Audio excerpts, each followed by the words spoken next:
Cheech and Chong are known for their hazy punchlines and great comic chemistry, but behind the bong jokes and cult classic films are unexpected turns and difficult beginnings. There's so much more that most folks don't know about. This true anecdote shows that two individuals can create magic even if they don't click. The most unexpected information is toward the conclusion, so stay tuned. Let's begin. How they met. The story of how Cheech and Chong met is almost too bizarre to believe, yet it's true. The fact that their epic, decades-long comic adventure began in a topless Vancouver pub adds to its odd genius, right? Most comic duos grew up on the same block or shared schoolyard jokes, but not these two. Richard Cheech, Marin, and Tommy Chong's lives were very different before fate brought them together in a smoky room and on stage. Now, Cheech wasn't exactly planning a life of punchlines and pot jokes. He didn't even consider comedy. Cheech had a different life after being born in South Los Angeles to a police officer father. His study was pottery. Clay wheels and kilns, not standing ovations, were his goals at California State University, Northridge. But the late 1960s were tumultuous, especially for young American men. Every choice was influenced by the Vietnam War draft. To avoid being sent overseas to fight a war he didn't believe in, Cheech took a risk. He fled to Canada. He later stated that he didn't want to die in Vietnam. Despite the difficulty, avoiding the draft put him in Vancouver at the ideal time, albeit he didn't realize it. Think Cheech and Chong were lucky stoners? Think again. Their tale had several turns. First, nobody talks about it, so stay to the finish. Living in a new nation without a plan wasn't easy. Cheech took any work to survive. He worked on ceramics while driving trucks and unloading carpets. Although his life was turbulent and unpredictable, he kept going. In search of any work to survive, he entered a local bar one night. Though it didn't appear glamorous, that was his fate. After this comic origin story, Tommy Chong appeared. Tommy's life experienced some intriguing turns. Born in Edmonton, Alberta, to a Chinese father and a Scottish-Irish mother, he was famous as a musician before becoming a comedian. Bobby Taylor and the Vandellas, which Motown signed, featured him on guitar. It could have been a story in itself, right? Tommy left music in the 1970s to start a business. He ran the Shanghai Junk, a topless Vancouver Chinatown bar. However, Tommy wouldn't run a topless bar. He wanted something else. He turned the Shanghai Junk into a strip club improv theater by mixing burlesque and performance art. Between dancers' dances, his sketch group City Works performed short sketches. Odd combination, right?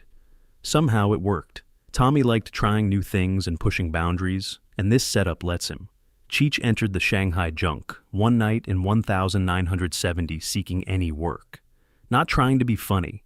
He required rent. Tommy looked at him and thought, why not? Something about Cheech clicked. Maybe it was his energy, timing, or mood. Whatever. Tommy invited him to join the improv group, and magic began. Their chemistry was obvious, although neither realized it at first. They started riffing one night during a show and ended up talking about a guy hunting for his friend Dave. The punchline? The stoned guy kept insisting Dave's not here. There was no script. It wasn't practiced, just happened. However, the audience went berserk. Tommy subsequently said it was an accident, but sometimes life's best are. A spontaneous routine became their first hit and showed them what they could do together. Not simply hilarious, they realized. Together, they were humorous. That's rare. As they performed night after night, their show evolved. Tommy played the smoke-enveloped hippie. Cheech was the energetic, fast-talking smart aleck. Their personalities complemented each other. Both sides of the stoner coin were seen. As their Vancouver reputation developed, they clearly had something exceptional. They left the club and went on tour as a comedy pair after a few months. Since then, Cheech and Chong have been associated with counterculture comedy. Their work was daring, irreverent, and unlike anything else. Not just jokes, they captured a generation's mindset. It started when one guy dodged the draft and the other ran an improv show in a topless bar. Who would have thought? Success soared afterward. They created records, toured the US, and made cult classic films. The core of their story remained unchanged as their fame expanded. It was always about two distinct people who met in the most unlikely spot and made the world laugh. You'll be surprised that things weren't always as calm as they appeared on film. Cheech and Chong's real-life relationship had as many ups and downs as their stoner adventures. What happened between the two once the cameras stopped? Watch until the end. The reality may surprise you. Offstage, they were lovers and enemies. Behind the stoner jokes, amazing movie moments, and loud laughter in sold-out theaters, Cheech Marin and Tommy Chong were not a carefree bromance.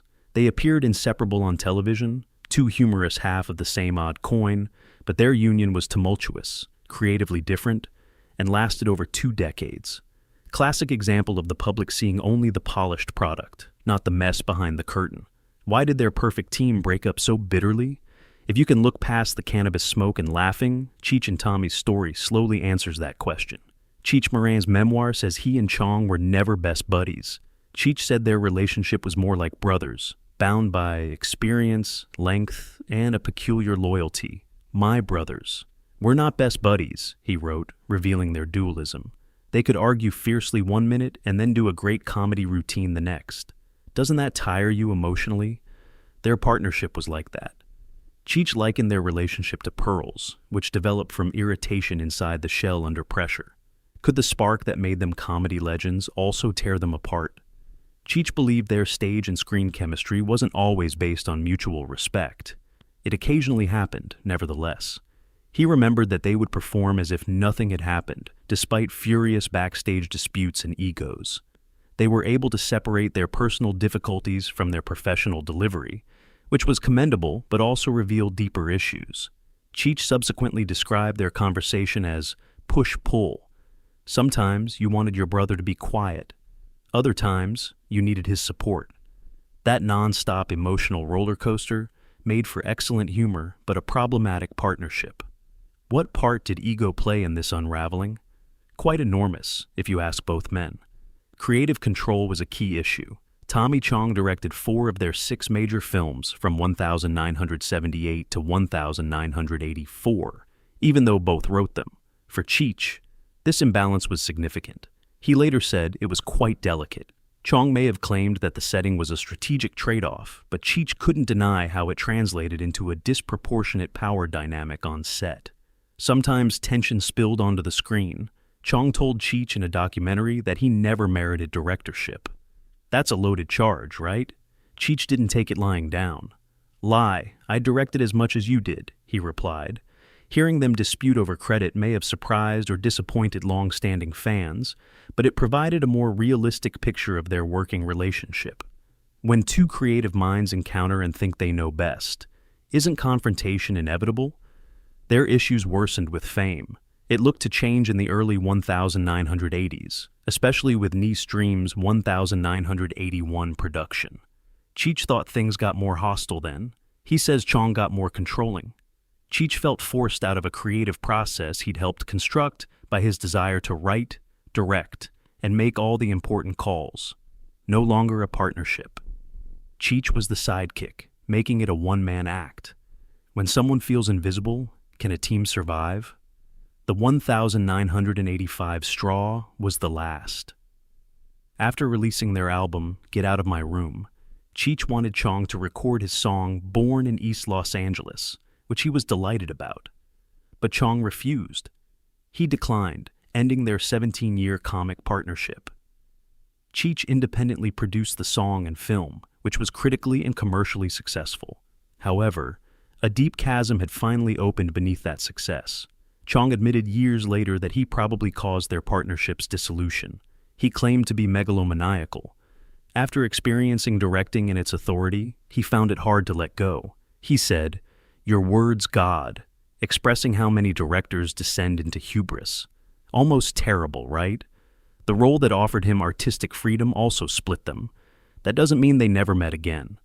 Over the years, they rejoined for concerts, interviews, and films, but their dynamic never recovered to its peak. Cheech admitted that even after reconnecting, they were still bitter. It wasn't like switching gears and being friends again. Healing takes time, especially for decades-old wounds. While most people still associate Cheech and Chong with their laid-back, stoner characters, their narrative goes beyond smoke and punchlines. These two have had successful lives outside of comedy, and their achievements may surprise you. Stay to see their unexpected trips, especially the later section. They've done much more than stoner comedy. Many know Cheech and Chong as the kings of stoner humor, the laid-back couple whose pot-fueled antics filled theaters with laughter and mainstreamed cannabis culture before it was popular. If you assume that's all they are, you're missing a broader tale. Smoke and punchlines aside, Cheech Marin and Tommy Chong have quietly developed successful showbiz careers. Indeed, their talents have taken them places you wouldn't imagine: wrestling, animation, political activity, and serious documentaries. Who are Cheech and Chong outside of drug jokes? Answers may surprise you. Voice acting is easy to overlook. Although most fans don't associate Cheech and Chong with animated films, both have established successful careers in that genre. Cheech Marin has a charismatic, silky, raspy voice. Disney noticed. The Lion King, one of the most famous animated films, had Cheech as the cheerful hyena Bonsai. His character Ramon, the lowrider with attitude, is familiar to Cars fans. Not only that. In Fern Gully, The Last Rainforest, Cheech voiced Stump, a smart, hilarious beetle that partners with Robin Williams' Bat. Who would have thought a cannabis comedy superstar would work with the genie? Of course, Tommy Chong participated too. His voice is bold despite being less mainstream. He developed a distinctive persona on South Park, the long-running, irreverent cartoon series. He played himself, not a role.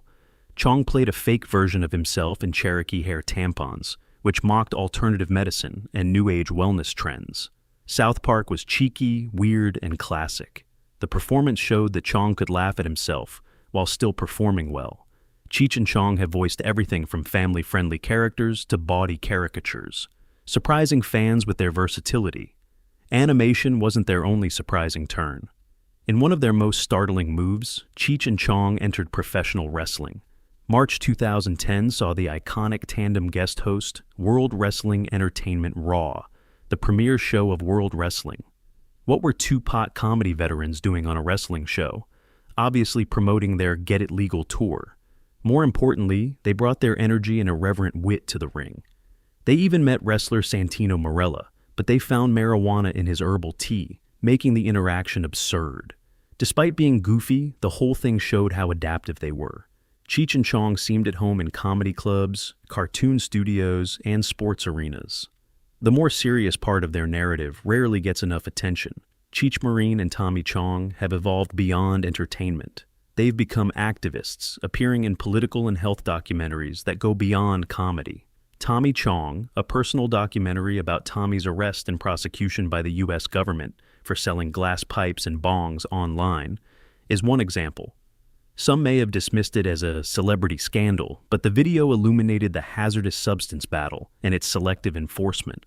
Many saw the case as politically tinged and unwarranted, a clear example of the system making an example of someone for who they were, not what they did. Chong showed viewers his thoughtful, reflective side by sharing his story. How does this relate to Cheech and Chong? Thus, calling them stoner comedians is simply misleading. These artists have evolved from slapstick cartoons about smoking joints to serious commentary on justice, public health, and personal growth. Reinvention, resilience, and honesty underpin the laughter. We promise there's more to discover. Stay tuned for 5 astonishing facts about Cheech and Chong, and don't miss the most shocking revelation. 4 surprising Cheech and Chong facts. First, they almost appeared in Friday the 13th. Most famous comedic duos are mentioned with a nod and a smile. However, when Cheech Marin and Tommy Chong enter the discourse, you can practically hear laughter through memories and smoke. Chong and Cheech weren't just comedians. They revolutionized stoner culture in bell-bottoms and bandanas.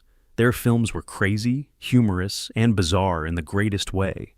Most people aren't aware of how many bizarre, amazing stories happened behind the scenes during their fame. After hearing these stories, you wonder how crazier things could have gotten. Let's start with something intriguing. Cheech and Chong almost appeared in Friday the 13th. Honestly, can you imagine? Imagine Jason Voorhees in his hockey mask, rampaging through the woods and finding 2 laid-back stoners unknowingly running a cannabis farm in the middle of nowhere. Director Tom McLaughlin of Jason Lives, Friday the 13th Part 6, had that concept. McLaughlin had a daring, insane, and brilliant idea when his 1986 film revived the slasher franchise. He proposed a crossover with Cheech and Chong fighting Jason. The setup? The pair would either conduct a marijuana enterprise in the woods or be inept rookie camp counselors. Whatever happened, mayhem and hilarity would have ensued.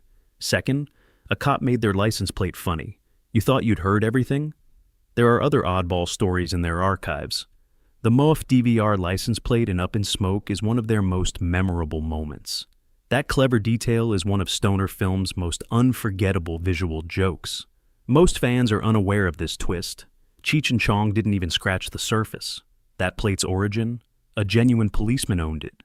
It is. The Hollywood art department didn't design the MUF DVR plate. As ironic as it seems, the duo's cannabis-fueled comedy wasn't popular with the LAPD officer who held the vanity plate. This plate traveled far. It began on a bland American Motors Gremlin. Yes, the car model that's the subject of countless automotive jokes. It then went to a sleek T-top Corvette for instant coolness before choosing a customized VW Bug. Bug carried the plate until 1986, when it retired. To his surprise, the original owner still possesses those plates, complete with California DMV stickers. One of those bizarre coincidences where reality is crazier than the movie. Doesn't that sum up Cheech and Chong's legacy? Everything about their career feels like a sequence of coincidences, punchlines, and fuzzy memories that become pop cultural gold. Behind the ridiculous voices, over-the-top antics, and smoke clouds, these two developed something silly and subversive. They hotboxed boundaries beyond pushing them. The fact that they almost faced one of horror's most renowned slashers, or immortalized a cop's license plate, adds to their bizarre, amazing folklore.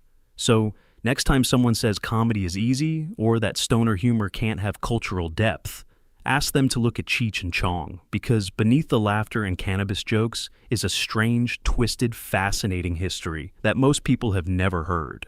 Doesn't that make revisiting their flicks more fun? Who knows what more weird revelations are waiting to emerge from the smoke? Number 3, Jack Nicholson laughed through a shoulder injury. Jack Nicholson is famous for his big personality and illustrious cinematic career, yet even he has anecdotes that make you ask, did that really happen? An amazing story relates his reaction to a comedy film that made him laugh through agony. Producer Lou Adler said Nicholson was in poor shape when he watched an early screening of Up in Smoke. Why? After a vehicle accident that dislocated his shoulder. Yes, shoulder dislocation. Anyone who's had even a slight injury knows how hard it is to laugh amid pain. Imagine being Jack Nicholson in a theater, trying not to move and avoiding laughing since every grin, chuckle, and guffaw would send severe jolts into his arm. Does that stop him from reacting? Absolutely not. Adler remembered Nicholson's doctor's orders not to laugh, but he couldn't resist. Nicholson would grunt, sigh, and say uhs and ohs whenever a punchline hit, because the laughing hurt. But it came regardless. Interestingly, such reactions formed a barometer for the filmmakers. A joke was a keeper if it could make someone laugh despite suffering. His anxiety accidentally created one of the most honest audience tests. It's amazing how something so unpleasant can be beneficial and can be